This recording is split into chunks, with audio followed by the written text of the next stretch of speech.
యొక్క మ్యారేజ్ ఏదైతే అన్నారో భూత శుద్ధి వివాహము అంటే, భూత శుద్ధి వివాహం అంటే మన ఈషా ఫౌండేషన్ లో ఏమవుతుందంటే, ఆ ఈషా ఫౌండేషన్ నుంచి కోయంబత్తూరు వెళ్ళినప్పుడు ఆ మధ్యలో ఒక అద్భుతమైన కొలను ఉంటుందన్నమాట.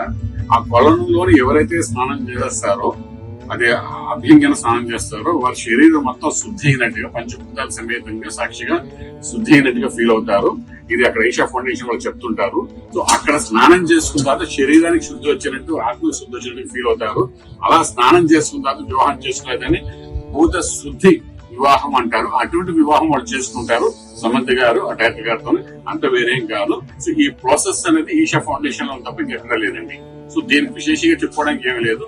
ఆత్మ శుద్ధి చేసుకోవడం, శరీరాన్ని శుద్ధి చేసుకోవడానికి అక్కడ స్నానం చేస్తారు. ఆవిడ ఆల్రెడీ ఈషా ఫౌండేషన్ ఉన్నారు కాబట్టి, మెడిటేషన్ చేస్తారు కాబట్టి, వాళ్ళ సిస్టమ్ లో ఏ విధంగా వివాహం చేసుకోవాలో ఆ విధంగా ఆవిడ చేస్తాం. ఆల్రెడీ ఒక మ్యారేజ్, సెకండ్ మ్యారేజ్ కాబట్టి శరీరాన్ని శుద్ధి చేసుకోవాలి, మనసును శుద్ధి చేసుకోవాలి కాబట్టి అక్కడ వెళ్ళి ఆ కొలనులో ఎప్పుడైతే స్నానం చేస్తామో శుద్ధి అయినట్టుగా వాళ్ళు ప్రకటన చేస్తారు అక్కడ వాళ్ళు. అది సంగతి, వేరే కాదు.